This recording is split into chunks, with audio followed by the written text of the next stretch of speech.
Hello, everyone. I hope that you are doing well. So we are back to go through the next chapter in our journey through the book of Daniel, which takes us through chapter 8.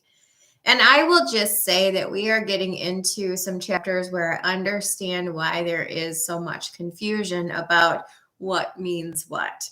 I will just say that I empathize with the confusion that is out there, and I hope to provide at least a little bit of clarity. This has the potential to be a confusing chapter in that it's jumping around between the kingdoms.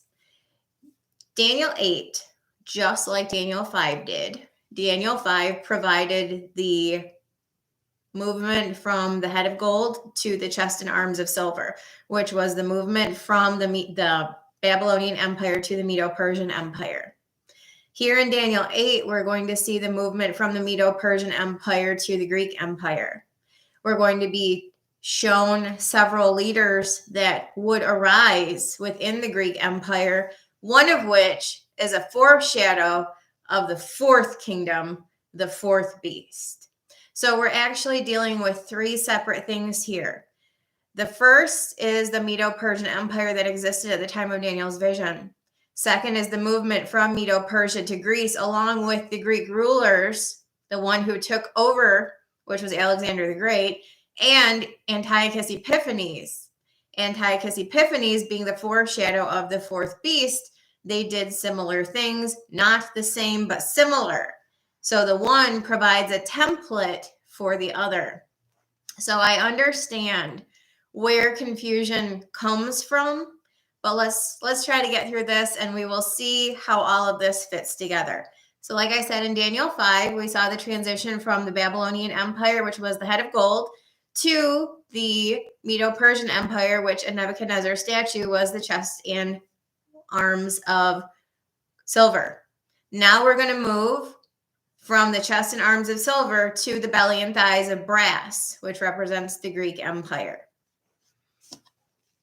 The fourth empire belongs to who Antiochus Epiphanes is foreshadowing. The fourth kingdom, the fourth beast. It is the legs of iron and feet of iron and miry clay. So without further ado, let us go through Daniel 8. In the third year of the reign of King Belshazzar, a vision appeared unto me, even unto Daniel, after that which appeared unto me at the first. So King Belshazzar was actually one of the Babylonian kings. So he's kind of going backward in time to talk about a vision that he had at the time that Babylon was in existence. It's interesting because Nebuchadnezzar's statue came during the Babylonian Empire. Nebuchadnezzar was king, the one who was responsible for the third and final exile of the Babylonian captivity. If not all of them, but at least the third one, when Jerusalem was sacked and Solomon's temple was destroyed. Then, when he was given the heart of a wild beast for 7 seasons, his son, assumedly his son Belshazzar, took over.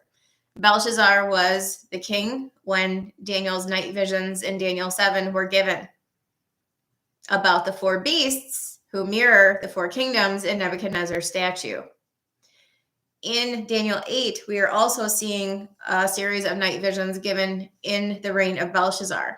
So for consistency's sake, we are seeing that all of these dreams and visions that are important to the 4 kingdoms and 4 beasts were all given in the Babylonian Empire, which means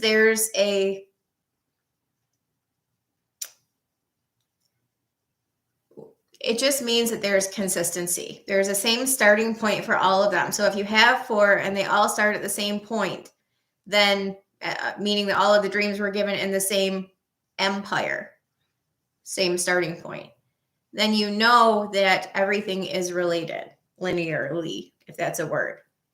Anyway, in the 3rd year of the reign of King Belshazzar, a vision appeared unto me, even unto me, Daniel, at that which appeared unto me at the first. I saw in a vision, it came to pass when I saw that I was at Shushan in the palace. Now that's important because he's going to be in a palace that belongs to the Medo-Persian Empire, which is in the province of Elam. And I saw in a vision that I was by the river Ulai. Okay, so a couple of things here. He's not in Babylon when he's having this vision. He's in Persia, Elam, Persia, which would be the home of the Medo-Persian Empire, which means that he's receiving a prophecy of something that would happen in the future during an empire that didn't exist in the time that he was receiving this vision. Which is interesting because he's going to see the transition from an empire that does not yet exist to a third one that also does not yet exist. So he's in the reign of King Belshazzar, who is king of Babylon. He's receiving a vision about the transition between the Medo-Persian and the Greek empires, while Babylon was still at the helm. So that's kind of interesting. So he saw in a vision, came to pass when I saw that I was at Shushan in the palace, which is in the province of Elam, and I saw in a vision I was by the river of Ulai. Then I lifted up mine eyes and saw, and behold, there stood before the river a ram which had 2 horns. This imagery is going to be explained later in the chapter. I will start out by saying, as we go along, I'll just explain this, but it says in verse 20, the ram which thou sawest having 2 horns are the kings of Media and Persia. So he is in the capital of the Persian Empire, seeing a vision of an animal which represents the Medo-Persian Empire. Behold, there stood before the river a ram which had 2 horns. 2 horns because Medes and Persians. The 2 horns were high, one was higher than the other, and the higher came up last. I saw the ram pushing westward and northward and southward, so it's a global empire, so that no beast might stand before him. Neither was there any that could deliver out of his hand, but he did according to his will and became great. So this is kind of like what we saw in Daniel 7.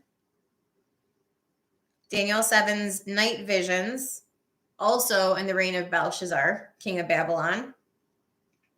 4 great beasts came from the sea, diverse from one another. Now, just to make sure there's no confusion, in the night visions, we were told about the lion, Babylon, the bear, Medo-Persia, and the leopard, Greece. And then the 4th one, which was diverse from all the rest, exceedingly dreadful, all that jazz. We are now seeing different sets of animals. So because they are different, there might be some confusion. There shouldn't be. We're going to learn about a ram and a goat in Daniel 8. The ram with the 2 horns equals the bear, Medo-Persia. The goat equals the leopard, Greece. So these are talking about the same things using different imagery. Hopefully it's not confusing. It may be. I'm sorry. I didn't write it. But just so we're on the same page here.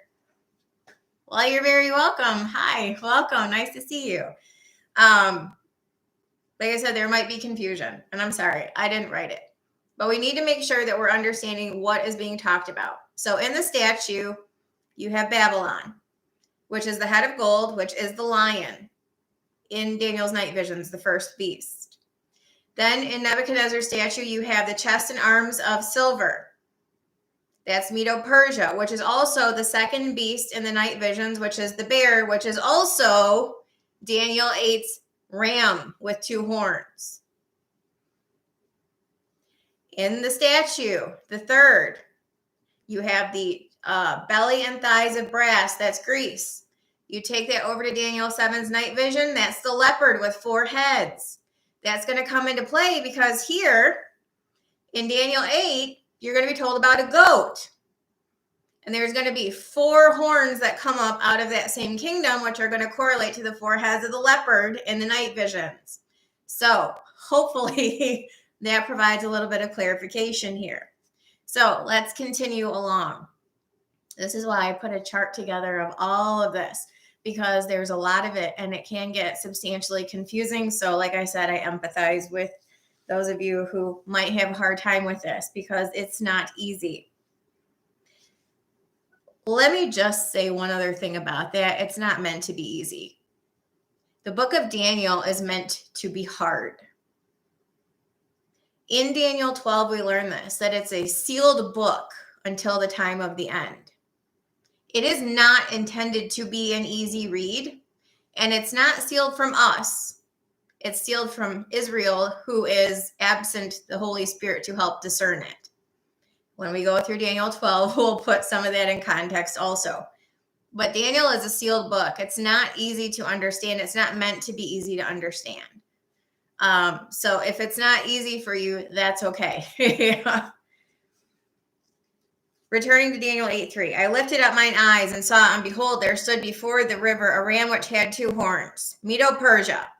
The 2 horns were high, one was higher than the other, the higher one came up last. And I saw the ram pushing westward and northward and southward, so that no beast might stand before him, neither was there any that could deliver out of his hand. He did according to his will and became great. So this is a global empire, Medo-Persia. As I was considering, behold, an he-goat came from the west on the face of the whole earth. Greece is west of Medo-Persia. It's in Europe. Medo-Persia would be in modern day Middle East. So that would make sense that it was coming from the west.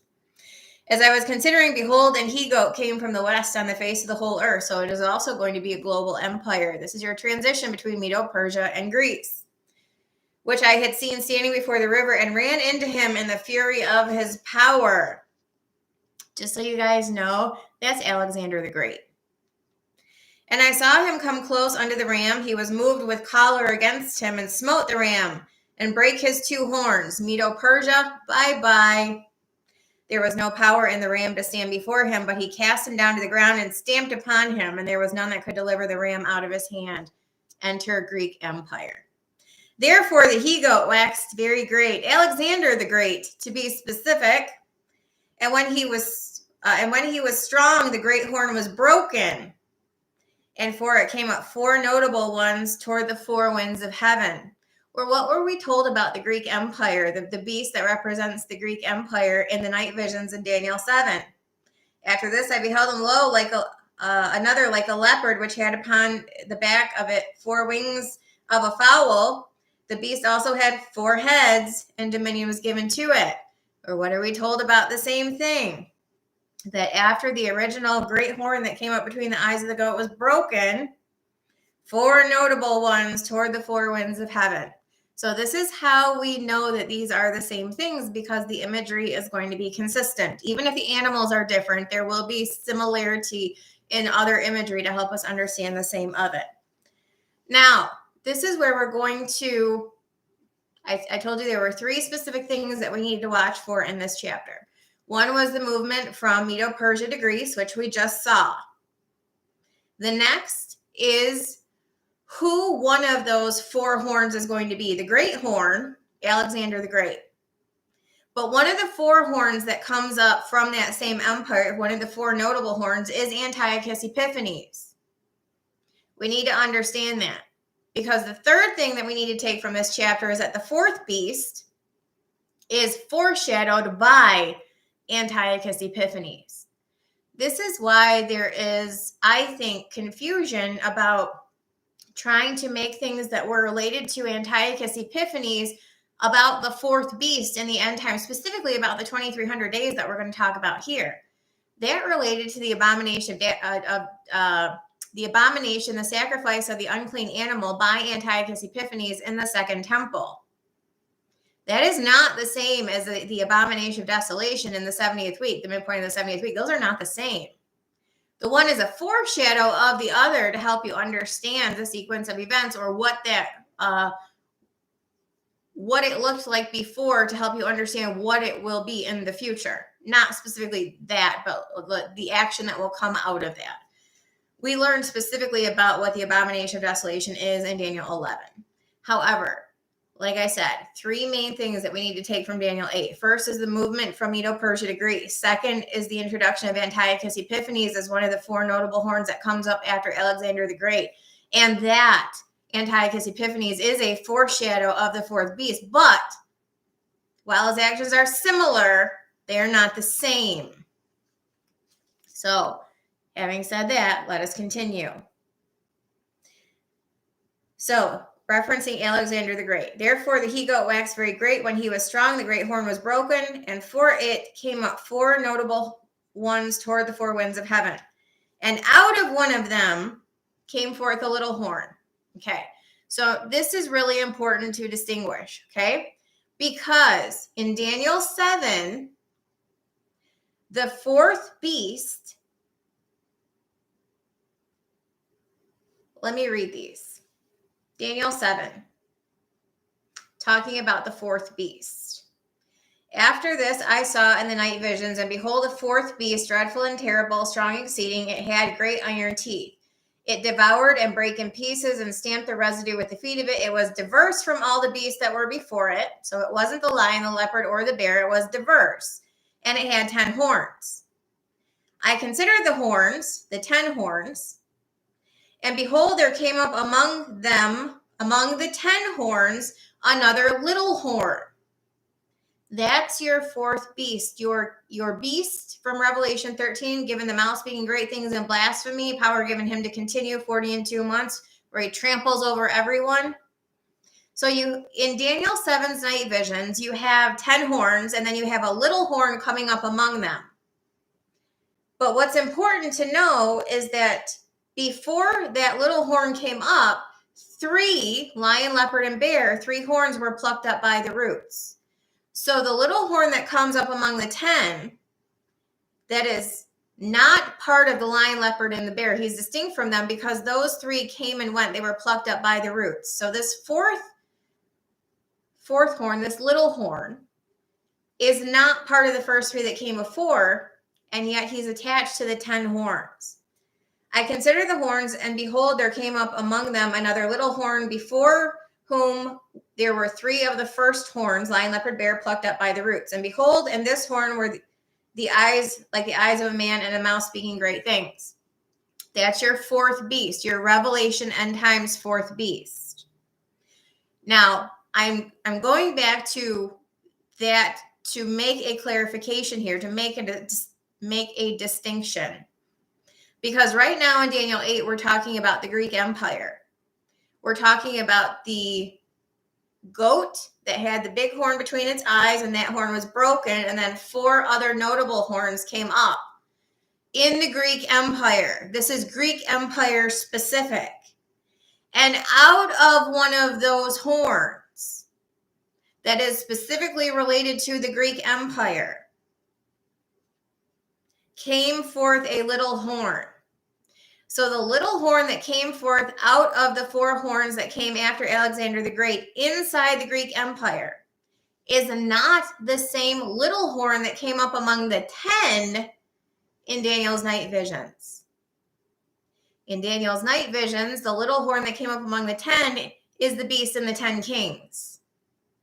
Revelation. In Daniel 8, the little horn that came out of one of the 4th horns in the Greek kingdom is Antiochus Epiphanes.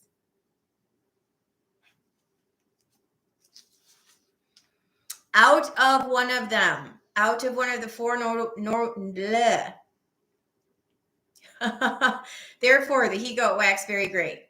When he was strong, the great horn was broken, and for it came up 4 notable ones toward the 4 winds of heaven. And out of those 4, out of one of those 4, came forth a little horn, Antiochus Epiphanes, which waxed exceeding great toward the south, toward the east, toward the pleasant land. It waxed great even to the host of heaven. It cast down some of the hosts and of the stars of the ground and stamped it upon them. This is where we're going to get similarity, but similar does not mean the same. He magnified himself even to the prince of the host, and by him the daily sacrifice was taken away, and the place of the sanctuary was cast down. And an host was given him against the daily sacrifice by reason of transgression, and it cast down the truth to the ground, and it practiced and it prospered. Again, we're still talking about Antiochus Epiphanes. Then I heard one saint speaking, and another saint said unto him, that certain saint which spake, how long shall the vision concerning the daily sacrifice and the transgression of desolation to give both the sanctuary and the host to be trodden under foot? This was the sacrifice of the unclean animal that caused desolation at the second temple. I think he sacrificed a pig or something like that on the altar. He said unto me, unto 2,300 days, and then shall the sanctuary be cleansed. Okay. I'm having a hard time speaking for some reason. I don't know why. This 2,300 days, there are a lot of people who try to fit that into the end times, somewhere into the 2,520 days from Daniel's 70th week, and say, oh, that's what it means, the days being shortened. No, that's not what it means when Matthew 24 says those days shall be shortened. It's not talking about 2,520 minus some amount of days. And 2,300 days is not actually a reference to 2,324-hour periods either. In a close translation of that, it's 2,300 evenings and mornings, not 2,300 or not 2,300 days. It's 2,300 evenings and mornings, which is 1,150 evenings and 1,150 mornings to equal 2,300 sacrifices. It says, how long shall the vision concerning the daily sacrifice? So the length of time concerning the sacrifice will be given via answer. But there were 2 daily sacrifices, one in the evening and one in the morning. So how long shall the vision concerning the daily sacrifice last? Well, there's 2 daily sacrifices. So if you're counting 2,300 evenings and mornings, you are counting 1,150 24-hour periods. The vision concerning the sacrifice is not a number of days, it's a number of sacrifices that would cease to be offered because of the abomination, the unclean animal that was sacrificed. So I want to make that clear because I know that there are a lot of people who try to figure out where this 2,300 days fits in to the end times. It doesn't. It's related to the unclean offering that Antiochus Epiphanes had made on the altar. And for a period of 1,150 24-hour periods, there were no sacrifices offered. It wasn't 2,300 days, it was 2,300 sacrifices, 2 per day. Just making that clear. I see a comment, I will come to it in a second. He said unto me, unto 2,300 days, then shall the sanctuary be cleansed. 2,300 evenings and mornings. 1,150 of each added together is 2,300. It came to pass when I, even I, Daniel, had seen the vision and sought for the meaning, then behold, there stood before me as the appearance of a man. Let's explain to Daniel. I heard a man's voice between the banks of Ulai, which called and said, Gabriel, make this man to understand the vision. So he came near where I stood, and he came. And when he came, I was afraid and fell upon my face. But he said unto me, understand, O son of man, for at the time of the end shall be the vision. Now, as he was speaking with me, I was in a deep sleep on my face toward the ground, but he touched me and set me upright. He said, behold, I will make thee know what shall be in the last end of the indignation, for at the time appointed the end shall be. Like I said, 3 things. The first is the transition between the Medo-Persian Empire and the Greek Empire. The second is Antiochus Epiphanes. And the third is that Antiochus Epiphanes is a foreshadow of the 4th beast that will come. So now we are going to understand, by virtue of what Antiochus Epiphanes was prophesied to do, what the 4th beast also will do and when he will do it. The ram which thou sawest having 2 horns are the kings of Media and Persia, and the rough goat is the king of Grecia, and the great horn that is between his eyes is the first king, Alexander the Great. Now that being broken, whereas 4 stood up for it, 4 kingdoms shall stand up out of the nation, but not in his power. And that's the 4 heads of the leopard, and the little horn that came up out of the 4 is Antiochus Epiphanes, again, the foreshadow of the 4th beast. The 4th beast is now what's going to be talked about, having been foreshadowed by the little horn that came up out of the 4. Now the little horn itself, as described in Daniel 7's night vision, who comes up among the 10 kings, is going to be discussed. In the latter time of their kingdom, when the transgressors are come to the full, a king of fierce countenance, this is your 4th beast, and understanding dark sentences shall stand up. His power shall be mighty, but not his own power. Why not his own power? Because the dragon, Revelation 13, the dragon gives him his power and a seat and great authority.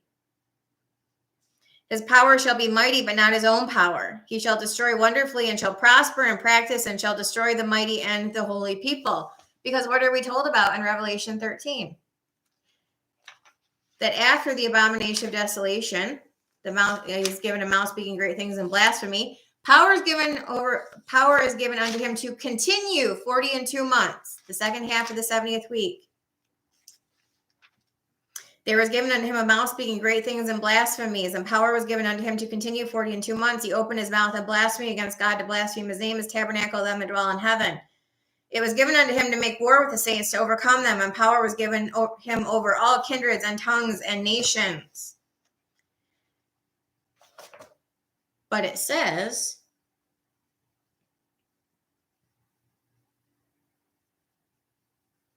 just start Revelation 13:1. I stood upon the sand of the sea and saw a beast rise up out of the sea, having 7 heads and 10 horns, and upon his horns 10 crowns, and upon his heads the name of blasphemy. The beast which I saw was like unto the leopard. His feet were as the feet of a bear, his mouth as the mouth of a lion. And the dragon gave him his power and his seat and great authority. So that's why it says in Daniel 8:24, his power shall be mighty, but not his own power, because he's given it.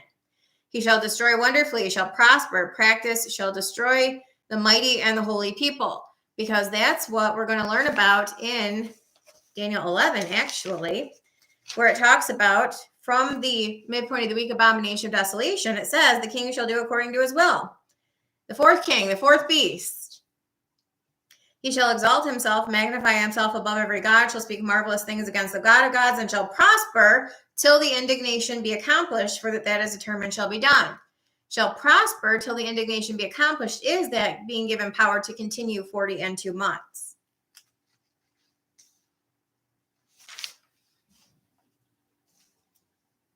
Through his policy also he shall cause craft to prosper in his hand.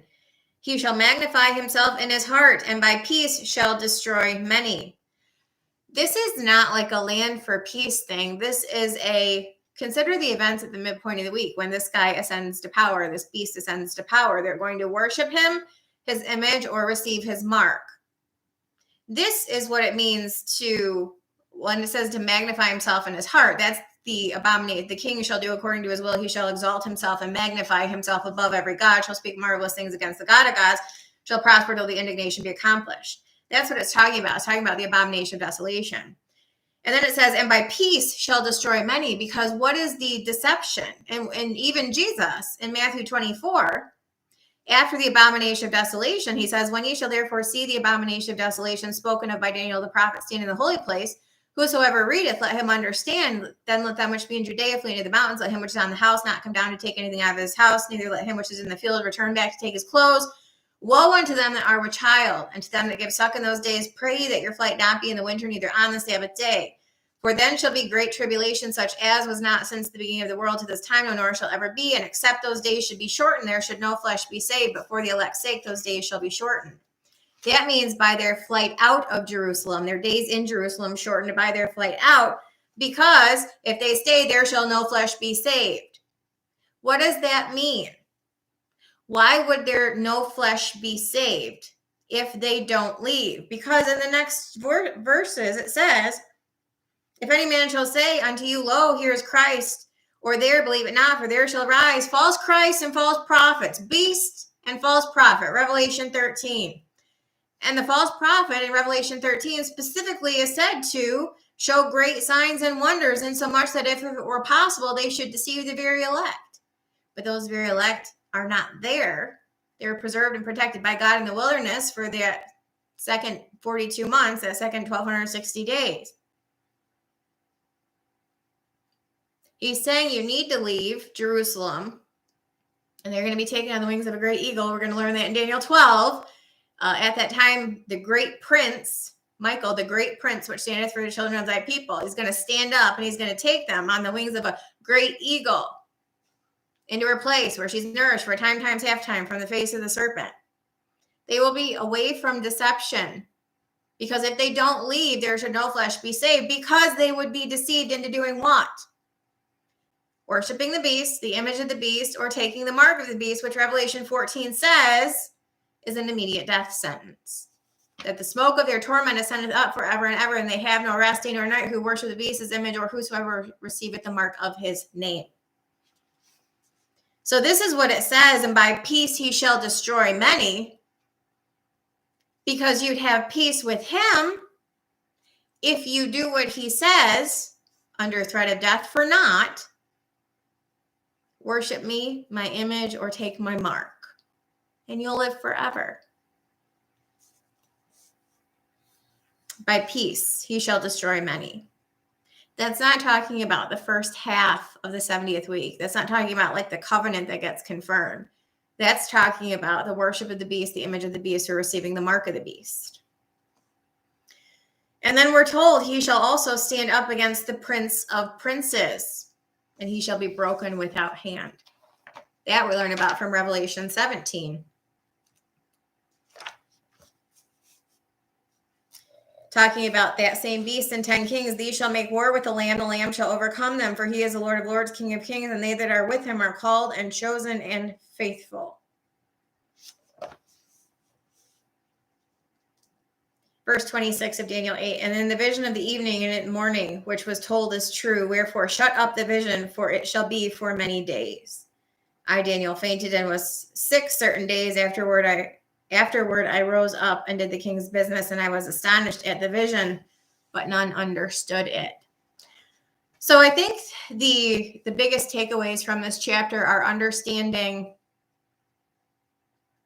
who is being talked about as a foreshadow, and who is being talked about, how they're being talked about, and what is a foreshadow versus what is the actual conversation about. And I say that because the actual conversation was about Antiochus Epiphanes in the actual vision given. And in the interpretations, you learn that he was a foreshadow of the fourth beast, the other little horn, not that comes up among the four like Antiochus Epiphanes, but the one from Daniel 7 who comes up among the 10. So I understand how it can be confusing. If you guys have any questions or comments or feedback, please let me know. But that was Daniel 8. When next we meet, which will be sometime this weekend, we will go through Daniel 9. And like I said, the book that I wrote about Daniel 70 weeks actually goes through the entirety of Daniel 9 from the top. There is going to be much to discuss. I look forward to it. I hope to see you guys there. Take care.